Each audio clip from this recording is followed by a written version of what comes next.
personnellement, j'ai un attachement particulier à Regard de Femmes parce que je crois que c'est extrêmement méritant de porter cette action féministe et laïque en France, mais aussi partout dans le monde avec un prisme international et une compétence extrêmement importante. Je suis très honorée d'être avec vous autour de la table pour débattre de cette question de la sortie de la pauvreté des femmes et justement de la place des femmes dans l'économie sociale et solidaire. Je vais juste commencer par rebondir sur les excellents propos de Maggie, ma voisine de gauche, sur les quotas et soutenir ce que tu as dit parce que je pense que nous aussi souvent quand on parle de quotas, ah oui mais en fait ça veut dire qu'on va nommer des femmes juste parce qu'elles sont des femmes. Moi je dis qu'en fait ça fait des générations que vous nommez des hommes juste parce que c'est des hommes et ça n'a pas l'air de vous déranger. Donc peut-être que pendant une génération on pourrait nommer des femmes parce que c'est des femmes. Et quand on nous dit non mais c'est humiliant d'être nommé en tant que femme parce que vous êtes un quota, vous allez être humilié.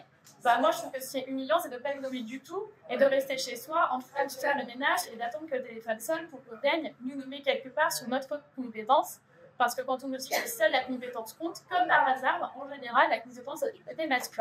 Et qu'à voir même en France, le peu de femmes à la tête des entreprises du CAC 40, je ne crois pas qu'il y ait que 2 femmes compétentes en France pour diriger une entreprise. C'est pourtant le nombre de femmes qui dirigent les entreprises du CAC 40. Donc, vive les quotas, c'est un avis. Pour sortir les femmes de la pauvreté, je rejoins tout à fait ce qui a été dit précédemment sur la nécessité d'avoir des femmes autour de la table. Et vous connaissez toutes ici ce mantra qui dit que si vous n'avez pas une chaise autour de la table, amenez votre propre chaise. Et je voulais vous raconter que c'est ce que j'ai fait physiquement en Espagne quand on a célébré la résolution sur l'économie sociale et solidaire de l'ONU dans un partenariat avec les 2 chefs d'État. Il n'était pas prévu que je puisse monter sur scène, signer ma propre résolution, parce que je n'étais pas assez haut dans l'ordre protocolaire français. Et donc, on avait proposé à des ministres hommes de monter. Et donc, moi, j'ai dit à mon président, Emmanuel Macron, moi, je veux monter sur scène. Et donc, l'organisation a dit, vous pouvez être sur scène et vous serez debout derrière. J'ai dit, non, je ne suis pas debout derrière. Ils m'ont dit, mais il n'y a pas assez de chaises.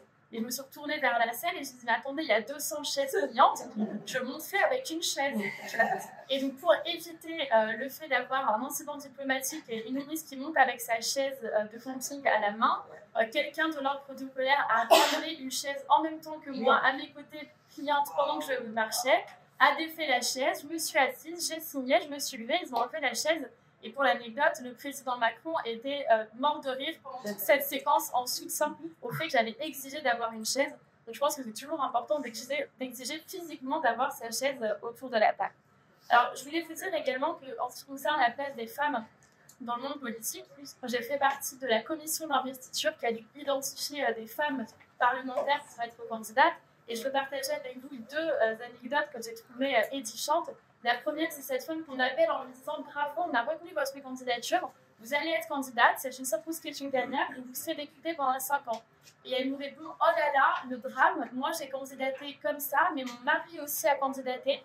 Ah, c'est pas comment lui dire ce soir que je suis retenue et prenez-le lui plutôt. » Et cette femme a refusé d'être investie parce qu'elle ne voulait pas avoir un incident diplomatique. Une autre femme qui nous dit « Moi, je voudrais bien être candidate, mais là, c'est les vacances scolaires pendant la campagne, j'ai pas de mode de garde pour mes enfants, et donc, je ne serai pas candidate. » Et puis, une troisième femme, très récemment, à qui je dis « En fait, tu as été collaboratrice parlementaire, tu as travaillé au Sénat, à la mairie, tu connais cette circonscription par cœur, tu y es née. » Et elle me dit « Non, mais je ne sais pas si je suis assez compétente. » Et j'ai dû la convaincre de se porter candidate, c'est Julie Delpech. Et c'est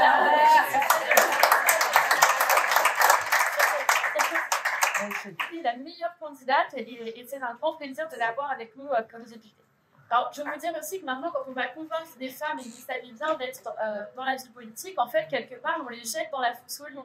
Parce que c'est très bien qu'ensuite, elles vont être insultées, elles vont être critiquées sur leur apparence, sur leur vie privée ou supprimées, harcelées sur les réseaux sociaux. Moi, j'ai porté une loi en 2018 contre le cyberharcèlement de masse, le cyberharcèlement en meute, mais on observe toujours une réalité. J'en profite pour saluer d'ailleurs le travail de Rachel Fleur-Pardon, qui est avocate et activiste et qui a créé l'organisation Stop Fisher pour lutter ce combat avec beaucoup de talent en France et à l'international. Alors, une fois qu'on a partagé toutes ces difficultés pour les femmes de s'engager, je crois qu'effectivement, il y a un moteur qui est la question du travail. Pour citer Simone de Beauvoir, dans le deuxième sexe, qui disait que c'est par le travail seul que la femme franchira la distance qui la sépare du mal. Et je crois que c'est vrai économiquement, c'est vrai aussi socialement. Travailler, c'est se faire des amis, avoir des alliés, avoir quelqu'un à qui se confier quand on vit les violences conjugales ou les violences. Et c'est aussi avoir ses propres ressources économiques et ne pas devoir demander de l'argent à un père, un mari, un frère, un ami, des voisins ou sa famille. Donc je crois que c'est extrêmement important. Et je pense que partout dans le monde, et dans cette économie dite sociale et solidaire, elle permet justement de sortir pour beaucoup de femmes de l'économie informelle ou du travail non rémunéré. C'est vrai qu'on est nombreuses à demander depuis des années la prise en compte dans le PIB, dans le calcul du PIB du travail dit non rémunéré, toutes les tâches domestiques faites par les femmes. On s'occupe majoritairement des enfants, de leur éducation, des personnes âgées. Donc quand on est en plus la génération en sandwich entre ses enfants et ses parents, et qu'on a en plus les beaux-parents, parce qu'en général, c'est une femme qui a une occupation des beaux-parents également, donc je pense que c'est assez particulier. Et l'économie sociale et solidaire, avec notamment la vie associative, mais aussi les coopératives et d'autres organisations, permettent justement dans beaucoup de pays du monde, c'est la résolution qu'on a fait voter ici à l'ONU il y a quelques mois, de sortir de ce travail informel, de cette économie informelle, et d'être rémunéré parce que tout travail mérite salaire. Et quand on parle de pauvreté, j'ai cité Simone de Beauvoir et je veux citer aussi Jenny Marx, la femme de Karl Marx, qui disait « La femme est le prolétaire de l'homme ». Et c'est vrai que quand on est dans un milieu pauvre, et bien la plus pauvre qu'une personne pauvre, c'est une femme pauvre. Et je pense que c'est extrêmement important de le dire. Donc cette économie sociale et solidaire, qui est non capitalistique par nature, elle met vraiment en avant aussi cette richesse humaine et cette coopération. Quand on a par exemple deux femmes qui travaillent à vendre, je sais pas, des repas dans un pays dans lequel la situation économique est difficile, et si elles se mettent ensemble et qu'elles créent une coopérative, et bien on a une économie qui crée et qui valorise la coopération davantage que la compétition et qui valorise la solidarité et donc qui permet aussi d'avancer à cet égard. Je disais, c'est le travail collectif, l'économie sociale et solidaire. C'est un peu l'inverse d'un couple du coup, parce que dans l'économie sociale et solidaire, on dit qu'on va faire ensemble des choses qu'on ne pouvait pas faire tout seul. Et vous savez, dans un couple, on dit qu'on règle ensemble des problèmes qu'on n'aurait pas si on était tout seul. Donc c'est une autre approche des choses, mais qui néanmoins, je pense, est assez efficace. Je veux dire enfin que c'est aussi une première étape vers la démocratie. On disait tout à l'heure à quel point c'est difficile de trouver des femmes qui ont envie de se présenter à des élections. L'économie sociale et solidaire, par nature, c'est une économie dans laquelle son mode d'entreprendre et son mode d'organisation est fondé sur la démocratie, est fondé sur la participation avec le principe de une personne, une voix, avec des décisions prises de manière démocratique. Et donc je crois qu'une fois qu'on s'est confronté à cet exercice-là, c'est peut-être moins difficile, il y a peut-être moins d'appréhension pour se lancer dans la démocratie et dans la vie politique. Je conclurai avec un message de solidarité. Il y a un mantra que j'aime beaucoup qui parle de l'autre loi de la jungle et qui dit qu'on croit toujours que dans la jungle, l'espèce qui va survivre, c'est l'espèce la plus forte, la plus agressive et la plus combattante. Et en réalité, des anthropologues ont montré que l'espèce qui survit dans un milieu hostile, c'est pas la plus agressive, la plus forte, la plus combattante, c'est la plus solidaire. C'est celle qui s'entraide, c'est celle qui ne laisse pas derrière elle des personnes qui ont des difficultés ou les éléments qui ont des difficultés. Et donc, finalement, cette loi de la jungle, c'est la loi de la solidarité.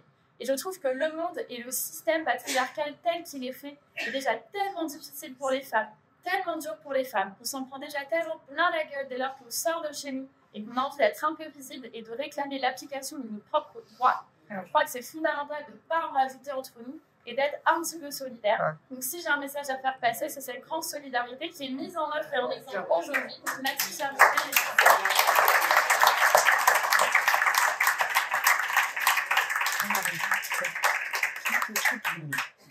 Merci ma belle et merci pour cette solidarité avec les femmes du monde entier. Je lui fais scander lorsque je vais inviter à la formation pour les femmes en République centrafricaine il y a quelques mois. Et donc, on a commencé pratiquement tout le séquence dans ces réseaux sociaux. Donc, cette solidarité, c'est important de voir femmes solidaires et tout ce. Alors, vous avez vu.